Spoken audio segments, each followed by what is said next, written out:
Hello, this is Marsha Lecour, Marsha's Moments with Men, where I give men a platform to share their thoughts and their perspective about the work that they're currently involved with. Today we have a special guest who will momentarily be joining us here live on Facebook. It's always a matter of the technicality, which is usually beyond our control. So I have invited this gentleman to join me, and I'm expecting that momentarily he will be here as a guest during this Facebook Live. I have been conducting a series of Facebook Live interviews with men since the beginning of May. And if you are interested in being a guest on Marsha's Moments with Men, then send me a private message, and I would love to see what we can do. So let's see.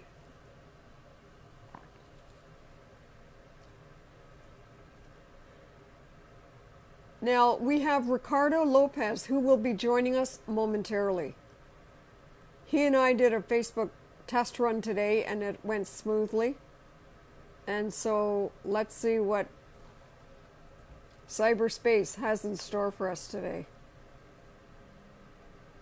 If you're joining us here today, please like and share this interview, comment below, and we have our guest being added here in cyberspace momentarily.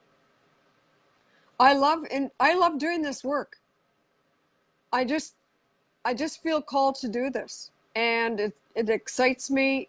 It's part of my passion. It's part of my drive, and I love providing this opportunity for men to talk about the work that they do. And we have Ricardo Lopes with us. Thank you for joining me here today, Ricardo. How are things with you? Excellent, excellent. Thank you for having me. Oh, so great to have you here. So let's jump right in. So tell us about the work that you're currently involved in and the work that you're doing. Is this work actually aligned with your passion and purpose? So tell us about that. Well, the way I describe my work is I help leaders and their employees better communicate, collaborate, and generate extraordinary results, both within their organization and with their customers. I have a lot of passions, including learning and teaching, and my purpose, in my later years, I've come to think that speaking to people and uplifting others is a purpose of mine. And I think that this role does provide for that. So can you give us so what would a week look like for you when you're describing the work that you're currently involved with? I do different things, so combinations of coaching, speaking, and training. I'm going off to an international bank next week, actually, and I'm be coaching different managers across 4 different islands, actually, on implementing a sales and service model, that sort of thing. I have individual coaching sessions here back at home. I do different lunch and learns and training specifically around leadership, but not just for leaders at the top of an organization, but acknowledging that there are leaders in teams as well. And I often say, if you are going to influence someone's mindset or behavior, you too are a leader and can use those skills to improve collaboration on a team. Now you say you're going next week across 4 islands. What part of the world will you be in? I'll be in the Caribbean. And every time Oh, I say that, people say, oh, you're so lucky. It's a lot of work, and there isn't a lot of downtime, to be honest. It is work, but there are wonderful people and a wonderful environment to work in, to be sure. and so what are they asking you to do in terms of leadership specifically? Well, I just finished a project where we were enhancing training materials to adopt a new method in terms of their engagement, both with staff and employees. And I'm trying to be careful not to say too much here, and don't want to cross any confidentiality lines, but also helping coach different leaders who have teams there, Oh, okay, implementing that. nice. And Yeah. why do you do this type of work? Um, I know my why. I like helping people, and I like encouraging people to be the most that they can be, to be honest. And I'd like to play that role in terms of acknowledging that people have potential and that there's lots of space in the right environment with the right support to really be more than what you originally planned to be. Now, how long have you been doing this type of work? Tell It's us a good about that. question. I have been coaching and training people for more than a quarter of a century. I've done different things. I've led multiple teams in business and corporate world environments, managed multiple branches. I've worked as a retail trainer. I've worked as an ambassador on training projects.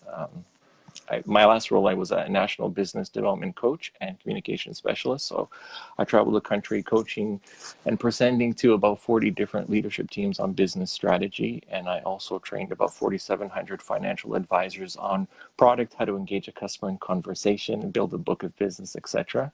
So it's been a stretch. And from a coaching perspective exclusively, it is really a model in terms of implementation and is not really dependent on who you are coaching unless you're being a mentor. And in my opinion, a mentor is someone who wants to pass along their experience and encourage that person to kind of adopt some of their strategies. I like to focus more on a purely cultural coaching model in that I'm acknowledging that you have strengths that are your strengths. I have mine, you have yours. And what I'd like to do, and I don't necessarily understand your business, but what I'd like to pull out of you is a stretch in terms of application of your natural talents to help you meet the results you're looking for.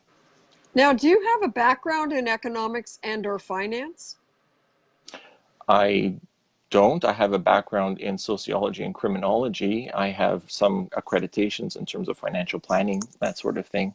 I started in the banking sector many, many years ago, over a quarter of a century ago, and I've worked my way up from the bottom. So hands-on experience, really learning what works and meeting some wonderful people along the way for sure. Now, what motivated you to get into this line of work? Uh, it was in part passion and it was in part practicality. In terms of personal reasons, I love learning and teaching, to be honest.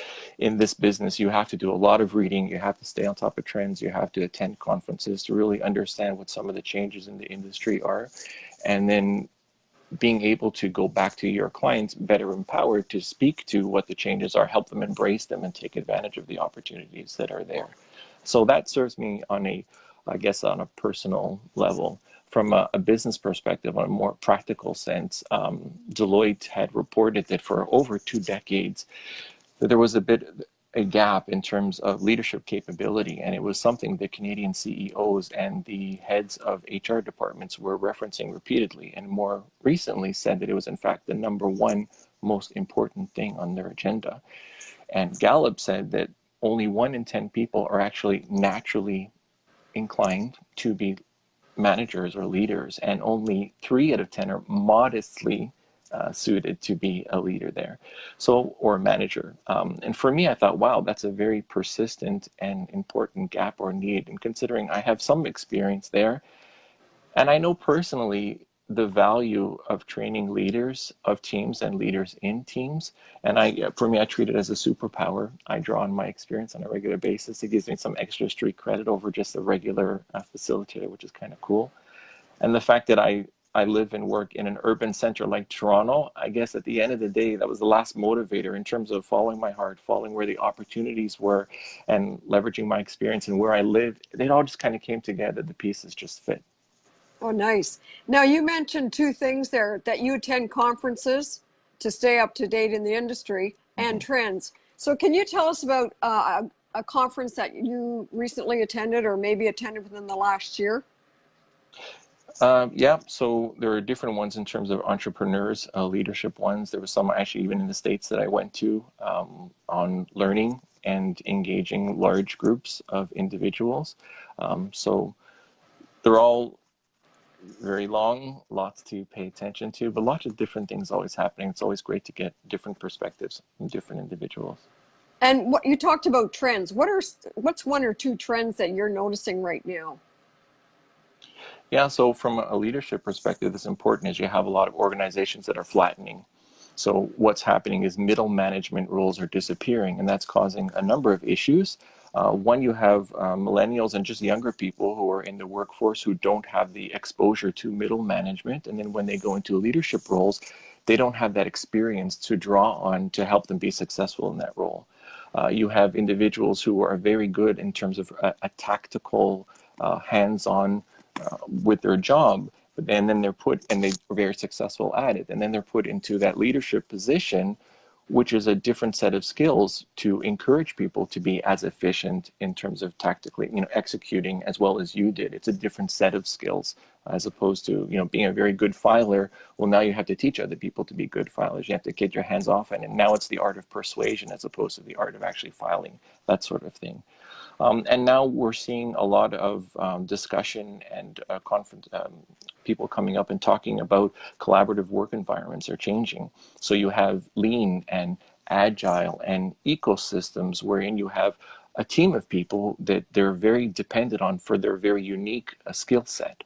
But when that person has to stand up and influence people that this is a systems requirement, this is an audit requirement, that person has to stand on their own in a team of other people who have different priorities, and they have to be able to influence people to the importance of what their ask is and get the job done. And another one is the gig economy. So, I mean, we have a very transient type workforce now where we hire people in to do gigs. So they make a presence for 8 weeks or 8 months, let's say. Or you have people who are remotely working. Or you have the global economy where they're not only remotely working, these people are in different time zones. They have different cultures. And there is no luxury to kind of say, well, let's get to know each other so we can be effective in our roles. You have to hit the ground running. So that art of engagement and being able to persuade people is very important, and is definitely, it's a new world out there, a new work environment, but these skills will certainly help in terms of making people good communicators and effective in their roles for sure. Now, I understand that you're the author of an upcoming book. Do you want to tell us about that? Let me think. We're still working on it, but in essence, it's going to speak to individuals better communicating in teams, acknowledging that there is a process of engagement in terms of connecting with people, in terms of building relationships, establishing trust, casting a vision, and creating buy-in. It really is fundamental mental steps in terms of getting things done. And I'm going to speak to each of those and the skills that are required in each of those steps to help you meet with success. And I think that's all I'm going to tell you for now. That's good. Well, you've got some fair idea about what your book's going to look like. It's good. Thank you. Um, so tell us, let's go off on a tangent here. What are some of the challenges and issues that men are facing from your perspective? So that's men. What do you say about that? More than things like receding hairlines and all those other, men have a lot of issues. How much time do you have, Marsha? Um, challenges. Challenges men are having. I mean, right now there's a lot in social media in terms of people doing the right thing. Um, and I think a challenge the men have now is just to be a gentleman, to act on that sense of responsibility, to call out people who are maybe speaking or behaving a little inappropriately, maybe being a little sexist or being racist, that sort of thing. If it's a buddy of yours, you can say, dude, that's not cool. And they'll know you and know exactly what you're talking about. I think it gets much more complicated when it's another adult, another gentleman, another man, another adult who's a stranger who might not be very receptive. And there are a lot of unwritten rules in terms of the appropriateness of correcting another adult's behavior. And that person could get, agitated or defensive and say, who are you to tell me how I should speak or think? You're not my mother. And they could say or actually do far worse, to be honest. So that's always kind of a challenge. Like, do I go there? If I say something, am I putting myself and who's with me in danger? Is it really going to have an impact? Because in the state of mind that this person is in, I don't know that I can really do anything, to be honest. It's just probably stirring a pot. And I kind of think, well, I'm just that much more adamant to try and put that energy. Maybe can I write one or two messages somewhere else and purposely drop it in a speech somewhere? And if I mention it to 250 or 350 people over and over again, is that energy far better invested trying to make an impact in that way?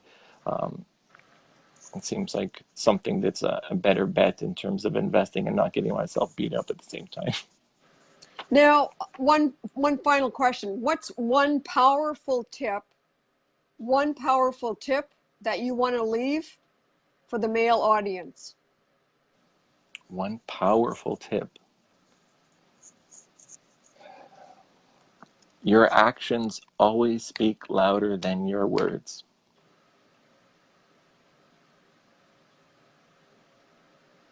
Well, that's a good note to end on. Ricardo, I want to thank you very much for joining us here today. All the Well, thank best to you. you. Thank you for having me, Marsha. All right, all the best to you. All right, take care now.